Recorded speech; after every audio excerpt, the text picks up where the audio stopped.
Thank you very much, everybody. Well, thank you very, very much. Vice President Vance, Speaker Johnson, Senator Thune, Chief Justice Roberts, Justices of the United States Supreme Court, President Clinton, President Bush, President Obama, President Biden, Vice President Harris, and my fellow citizens. The golden age of America begins right now.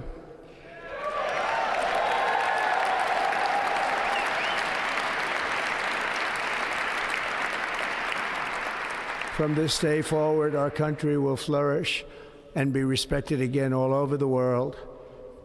We will be the envy of every nation, and we will not allow ourselves to be taken advantage of any longer.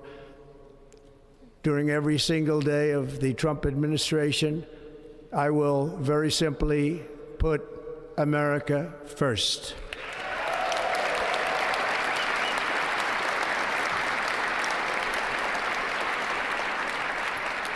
Our sovereignty will be reclaimed. Our safety will be restored. The scales of justice will be rebalanced. The vicious, violent, and unfair weaponization of the Justice Department and our government will end.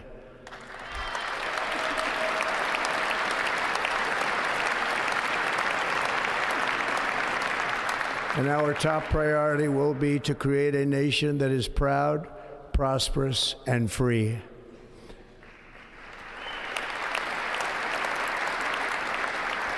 America will soon be greater, stronger, and far more exceptional than ever before. I return to the presidency confident and optimistic that we are at the start of a thrilling new era of national success. A tide of change is sweeping the country, sunlight is pouring over the entire world, and America has the chance to seize this opportunity like never before. But first, we must be honest about the challenges we face. While they are plentiful, they will be annihilated by this great momentum that the world is now witnessing in the United States of America. As we gather today, our government confronts a crisis of trust. For many years, a radical and corrupt establishment has extracted power and wealth from our citizens while the pillars of our society lay broken and seemingly in complete disrepair. We now have a government that cannot manage even a simple crisis at home, while at the same time stumbling into a continuing catalog of catastrophic events abroad. It fails to protect our magnificent, law-abiding American citizens, but provides sanctuary and protection for dangerous criminals, many from prisons and mental institutions that have illegally entered our country from all over the world. We have a government that has given unlimited funding to the defense of foreign borders, but refuses to defend American borders or, more importantly, its own people. Our country can no longer deliver basic services in times of emergency, as recently shown by the wonderful people of North Carolina, been treated so badly.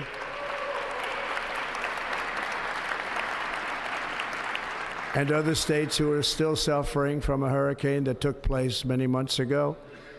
Or more recently, Los Angeles, where we're watching fires still tragically burn from weeks ago without even a token of defense.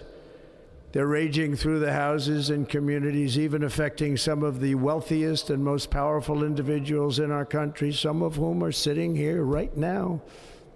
They don't have a home any longer. That's interesting. But we can't let this happen. Everyone is unable to do anything about it. That's going to change. We have a public health system that does not deliver in times of disaster, yet more money is spent on it than any country anywhere in the world. And we have an education system that teaches our children to be ashamed of themselves in many cases, to hate our country despite the love that we try so desperately to provide to them. All of this will change starting today, and it will change very quickly.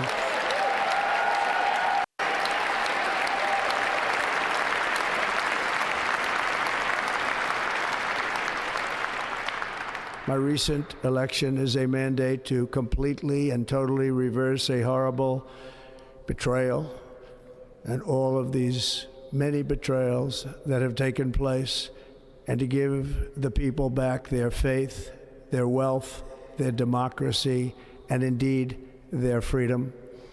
From this moment on, America's decline is over.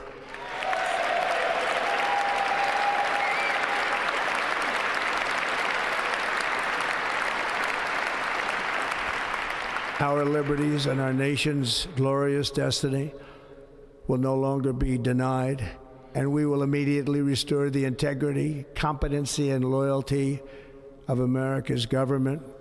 Over the past 8 years, I have been tested and challenged more than any president in our 250-year history, and I've learned a lot along the way.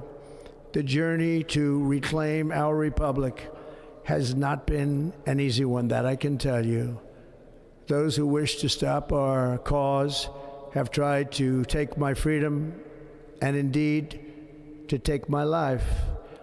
Just a few months ago in a beautiful Pennsylvania field, an assassin's bullet ripped through my ear.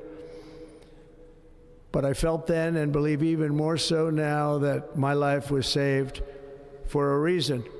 I was saved by God to make America great again.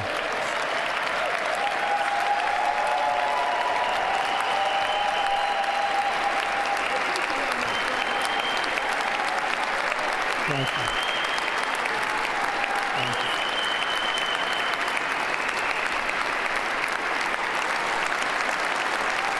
Thank you very much.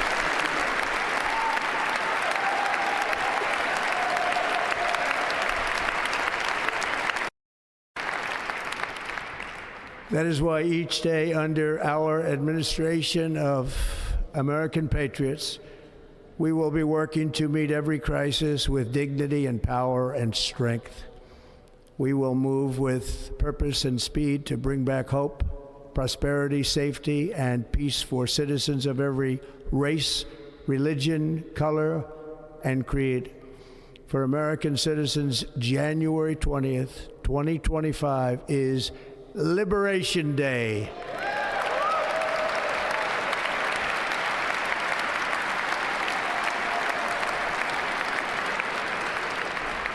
It is my hope that our recent presidential election will be remembered as the greatest and most consequential election in the history of our country. As our victory showed, the entire nation is rapidly unifying behind our agenda with dramatic increases in support from virtually every element of our society, young and old, men and women, African Americans, Hispanic Americans, Asian Americans, urban, suburban, rural, and very importantly, we had a powerful win in all 7 swing states, and the popular vote, we won by millions of people. To the Black and Hispanic communities, I want to thank you for the tremendous outpouring of love and trust that you have shown me with your vote. We set records, and I will not forget it. I've heard your voices in the campaign, and I look forward to working with you in the years to come. Today is Martin Luther King Day, and his honor, this will be a great honor, but in his honor we will strive together to make his dream a reality. We will make his dream come true.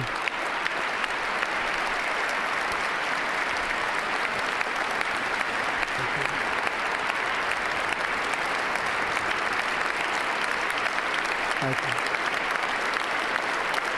Thank you. National unity is now returning to America, and confidence and pride is soaring like never before. In everything we do, my administration will be inspired by a strong pursuit of excellence and unrelenting success. We will not forget our country. We will not forget our Constitution, and we will not forget our God. Can't do that. Today, I will sign a series of historic executive orders. With these actions, we will begin the complete restoration of America and the revolution of common sense. It's all about common sense. First, I will declare a national emergency at our southern border.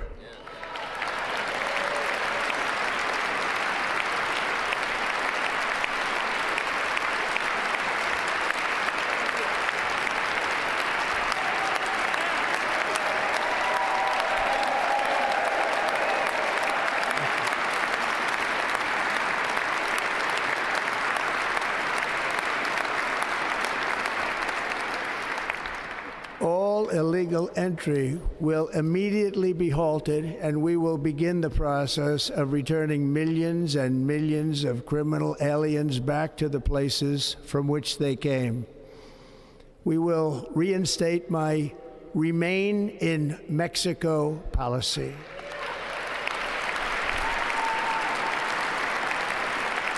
I will end the practice of catch and release. And I will send troops to the southern border to repel the disastrous invasion of our country.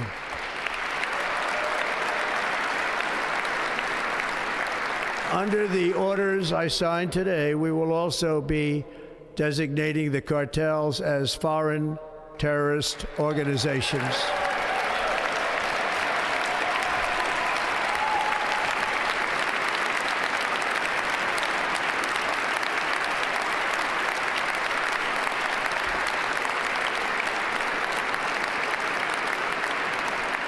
And by invoking the Alien Enemies Act of 1798, I will direct our government to use the full and immense power of federal and state law enforcement to eliminate the presence of all foreign gangs and criminal networks, bringing devastating crime to U.S. soil, including our cities and inner cities.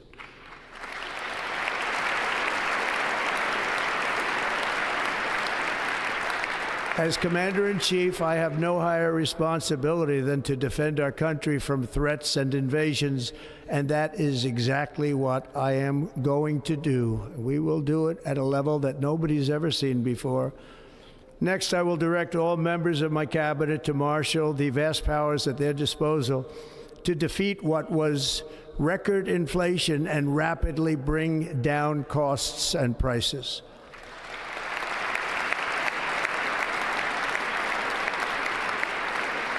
The inflation crisis was caused by massive overspending and escalating energy prices, and that is why today I will also declare a national energy emergency. We will drill, baby, drill.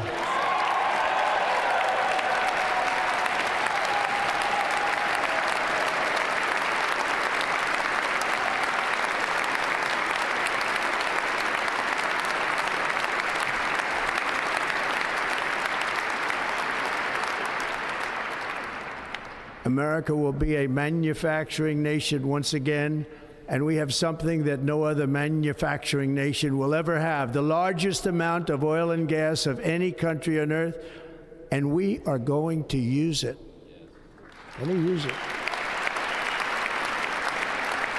We will bring prices down, fill our strategic reserves up again, right to the top, and export American energy all over the world. We will be a rich nation again, and it is that liquid gold under our feet that will help to do it. With my actions today, we will end the Green New Deal, and we will revoke the electric vehicle mandate, saving our auto industry and keeping my sacred pledge to our great American auto workers.